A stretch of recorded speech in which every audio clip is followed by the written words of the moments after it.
Bonjour Manuel Bompard. Bonjour. Bienvenue, vous êtes coordinateur national de la France Insoumise, député des Bouches-du-Rhône. Que dit la France Insoumise de la disparition d'Alexei Navalny ? Elle dit qu'elle est totalement insupportable et inacceptable et que moi je ne connais pas les détails comme tout le monde. Il y a un mystère sur ce qui a conduit à sa mort. En tout cas, ce qui est évident, c'est que ce qui a conduit à sa mort, c'est une détention arbitraire, inacceptable.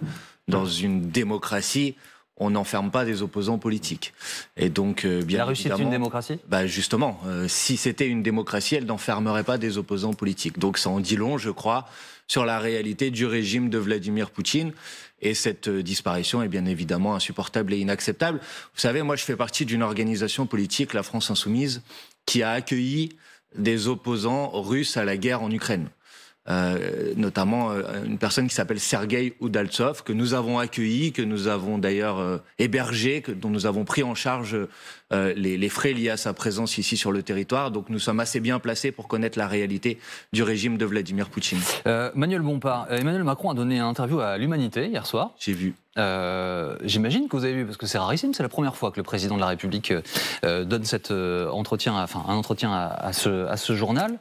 Il est évidemment question de l'entrée de monsieur et madame Manouchian au Panthéon et d'une vision de ce qu'il estime être républicain ou non républicain. Le Rassemblement national ne fait pas partie de l'arc républicain, selon Emmanuel Macron. Il le répète hier soir. Écoutez, je sais pas, il faut qu'ils s'accordent, il faut qu'ils se mettent d'accord, parce qu'il dit pas tout à fait la même chose que monsieur Attal, qui dit lui-même pas tout à fait la même chose que ce que disait madame Borne avant. Bref, écoutez, tout ça me paraît pas très important. Ce qui est important, c'est de savoir est-ce que les propositions qui sont portées par le Rassemblement national correspondent à l'idée, à l'image qu'on se fait de la République. Pour moi, la réponse est clairement non. Quand on défend, par exemple, l'introduction d'un concept de préférence nationale dans la loi, c'est-à-dire de hiérarchiser en quelque sorte les droits qui sont accordés aux personnes qui sont sur le territoire en fonction ici de leur nationalité ou de leur origine, je pense qu'on rompt avec la conception républicaine de la France qui s'appuie sur un précepte, un principe: liberté, égalité, fraternité. Mais vous dites ça, Emmanuel Macron les condamne en l'un sens, on les excluant de l'arc républicain, mais ils sont favoris de tous les sondages. On y reviendra, mais ça ne va pas échapper. Et Marine Le Pen est donnée pour la première fois gagnante en 2027 dans un sondage la semaine passée. Donc en fait, les Français n'ont cure de la façon dont vous les qualifiez, dont Emmanuel Macron qualifie le Rassemblement national. Il prévoit de continuer à voter pour ce parti. D'abord, tous les Français, heureusement, ne votent pas pour ce parti. Dis tous. Bien sûr. Et pour le reste, écoutez, aujourd'hui, le Rassemblement national concourt aux élections. Donc à partir de ce moment-là, moi, mon travail... les interdire de concourir aux élections. Non, c'est pas ce que je suis en train de vous dire. Je vous dis qu'à partir du moment où ils concourent aux élections, moi, mon travail, c'est d'essayer de convaincre les Français que les solutions qu'ils proposent pour le pays ne fonctionnent pas. Et c'est bien, on peut en parler. Je veux dire aux gens que, contrairement d'ailleurs à ce qu'ils essayent de faire croire, les députés du Rassemblement national, à chaque fois qu'ils ont l'opportunité de voter en faveur d'une mesure qui va améliorer les conditions de vie des Françaises et des Français, ils votent contre. Quand nous avons déposé, par exemple, une proposition de loi à l'Assemblée nationale pour augmenter le SMIC, ils ont voté contre. Quand nous avons déposé à l'Assemblée nationale une proposition pour ce qu'on appelle indexer les salaires sur l'inflation, c'est-à-dire faire en sorte que quand les prix augmentent, les salaires augmentent d'autant, le Rassemblement national a voté contre. Donc moi, je prends les actes qui sont posés par le Rassemblement national et j'essaye de convaincre les Français que les actes qu'ils posent ne vont pas dans le sens de l'intérêt des Français. Le Rassemblement national qui enregistre l'arrivée dans sa liste pour les européennes de l'ancien patron de Frontex. Frontex, c'est l'organisation qui coordonne l'agence européenne, la supervision des frontières de l'espace Schengen. Comment vous avez accueilli ce ralliement ? D'abord, il faut dire que cette personne a été contraint à démissionner de cette agence européenne parce que il a été pointé du doigt par un certain nombre de parlementaires, mais aussi par des rapports, notamment un rapport de l'OLAF, qui est une autre instance européenne, qui pointait une mauvaise gestion et qui pointait des pratiques illégales. Et notamment, ces pratiques illégales, c'était le fait que Frontex avait eu recours à ce qu'on appelle des refoulements en mer, c'est-à-dire des gens qui voulaient arriver sur le territoire national, on les rejetait à la mer, ce qui est contraire aux règles internationales et notamment contraire aux conventions de Genève. Donc j'observe que ça n'a pas posé de problème à monsieur Bardella pour venir l'héberger sur sa propre liste aux élections européennes, une personne qui a été pointée du doigt pour des pratiques qui sont des pratiques illégales et inhumaines. Quant au Rassemblement national, il disait beaucoup de mal de Frontex quand cette personne l'a dirigé. Je trouve qu'il y a une absence totale de cohérence à l'héberger aujourd'hui sur sa propre liste. La fin du droit du sol à Mayotte, qu'en dit la France Insoumise ? C'est une mesure qui était prise là face à ce qu'il faut qualifié de crise. Bien sûr. Sur la vie cette île, le département français est devenu quasi insupportable pour beaucoup. La situation à Mayotte est très très difficile, ça c'est une certitude. Est-ce que c'est la bonne mesure ? Mais justement, c'est la question qu'il faut ensuite se poser. Est-ce qu'on pense que la remise en cause du droit du sol va régler quelques problèmes que ce soit à Mayotte. Ma conviction, c'est que non. Ma conviction, c'est que je suis opposé à la remise en cause du droit du sol de manière générale, mais en plus, à Mayotte, cette mesure ne va rien régler. D'ailleurs, les gens peut-être ne le savent pas, il y a déjà eu un assouplissement du droit du sol à Mayotte en 2018. Quel impact ça a eu sur la situation à Mayotte? Et la fin complète, vous ne pensez pas que ça va changer les choses? Non, strictement En gros, pas. la nouvelle filière d'immigration qui vient notamment de la région des Grands Lacs en Afrique, qui arrive à Mayotte, vous ne pensez pas que ça peut dissuader? Monsieur, le droit du sol, ça consiste à ce qu'une personne qui vient sur le territoire national, si cette personne a un enfant, au bout de 13 ans, avec 5 ans de présence sur le territoire national, cet enfant va pouvoir acquérir la nationalité française. Est-ce que vraiment quelqu'un dans ce pays pense qu'une personne se dit « je vais aller en France pour faire un enfant et dans 13 ans, cet enfant va avoir la nationalité française ». C'est ce que dit Emmanuel Macron à l'Humanité, par exemple, en rappelant que la maternité de Mayotte est la première maternité de France. Mais ça ne m'a pas échappé. Mais pour une raison simple, c'est qu'il y a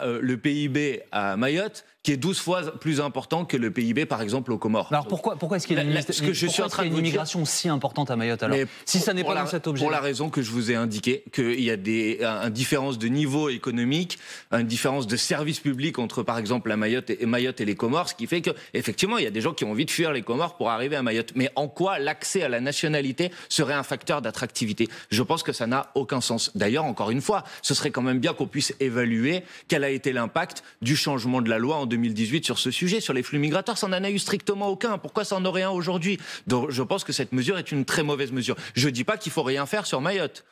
Que les choses nous entendent bien. Moi, j'ai beaucoup de propositions à faire. D'ailleurs, c'est quoi la première, par exemple? D'abord, l'urgence aujourd'hui, c'est rétablir la sécurité à Mayotte. Tout le monde le sait. On vit dans une situation qui est une situation extrêmement difficile. Donc vous voulez plus de sécurité, plus de présence policière? Il faut qu'il y ait davantage de gendarmes. Il faut qu'il y ait davantage de personnel dans le système judiciaire, parce que tout le monde sait aujourd'hui que ça met un temps fou pour que les procédures puissent être jugées. Ça, c'est l'urgence, la priorité. D'ailleurs, il y a eu un collectif. Donc la France Insoumise demande plus de fermeté, plus de police. Je demande plus de présence policière à Mayotte, bien évidemment. Mais ce n'est pas la seule solution. Il faut faire ça. Il faut aussi avoir enfin un accès aux droits sociaux qui soient les mêmes que sur l'ensemble du territoire national. Il faut un plan Marshall d'investissement. Les collectifs locaux parlent de 2 milliards nécessaires pour investir dans le développement des services publics, dans l'école, par exemple. Voilà, il y a beaucoup de choses à faire, mais certainement pas de la communication autour du droit du sol qui, d'abord, est une rupture avec les principes fondamentaux qui sont les nôtres, et deuxièmement, ne va rien régler aux problèmes qui sont posés à Mayotte aujourd'hui. Il y a un contexte social extrêmement tendu en ce moment. La grève à la SNCF ce week-end, 150 000 voyageurs n'ont pas pu prendre le train et une nouvelle menace de grève là, alors qu'il y a des négociations à la SNCF, il y a eu des augmentations salariales qui sont accordées. Vous entendez ces passagers qui disent on est pris en otage et en même temps des syndicats qui disent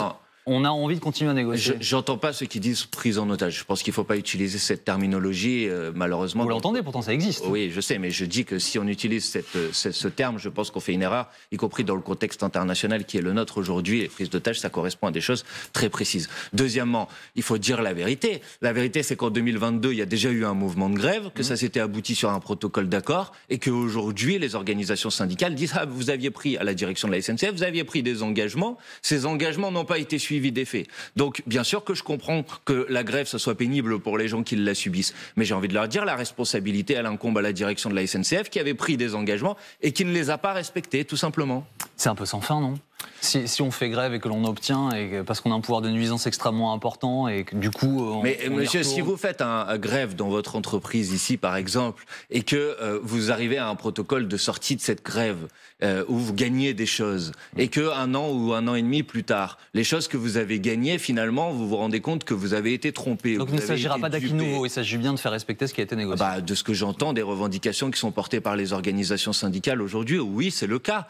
Maintenant, il faut que les gens qui nous écoutent comprennent que s'ils peuvent partir en vacances, c'est aussi parce qu'il y a eu des grèves à un moment dans l'histoire qui ont permis d'arracher les congés payés, qui n'existaient pas, qu'on a bien arraché par la mobilisation collective. Et peut-être qu'à l'époque, il y a des gens qui disaient pourquoi vous faites grève, vous allez me compliquer la vie. Sauf qu'à la fin, tout le monde en a profité.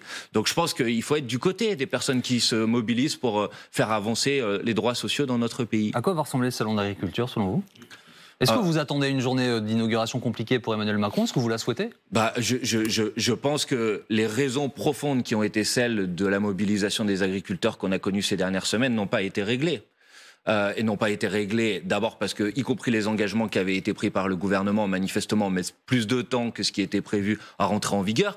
mais aussi parce que ces engagements ne sont pas des réponses aux problèmes qui sont posés, problèmes structurels. Les problèmes structurels qui sont posés, c'est la question des revenus pour les agriculteurs, de comment on fait en sorte que on puisse vivre de notre travail, tout simplement. Et deuxièmement, c'est la question de la concurrence déloyale, c'est-à-dire comment vous pouvez accepter que viennent sur le sol français des produits qui sont produits ailleurs dans le monde, mais qui ne respectent pas les mêmes conditions sanitaires ou environnementales. C'est inacceptable. Donc c'est à ça qu'il faut répondre. Et aucune des mesures qui sont proposées par le gouvernement aujourd'hui répond. Moi, j'ai proposé à l'Assemblée nationale au mois de novembre, avec mon groupe, une proposition de loi pour garantir des prix rémunérateurs pour les producteurs. Les macronistes ont voté contre. Monsieur Vous voyez, moi, je me suis opposé au Parlement européen, avec mes collègues du député européen, à l'ensemble des accords de libre-échange. Les députés macronistes ont voté pour. Il faut être un peu cohérent. Un dernier mot. Je lisais ce matin un papier rappelant que la famille de Robert Badinter, comme celle des victimes françaises des attaques du Hamas, avait demandé à ce que la France insoumise ne se déplace pas. La France insoumise s'est tout de même déplacée.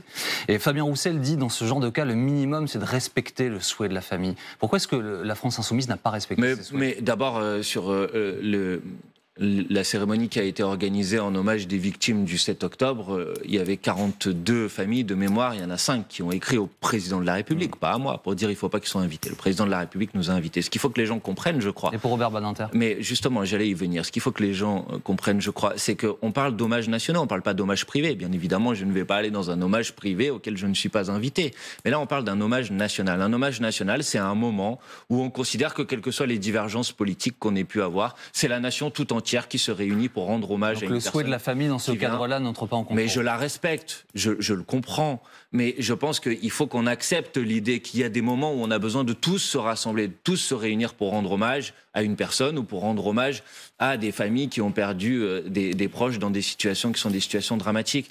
Voilà, j'essaye de faire comprendre, ça me paraît très raisonnable de dire il y a des moments où la polémique politique, elle doit passer au second plan. Merci Manuel Bompard d'avoir été avec nous.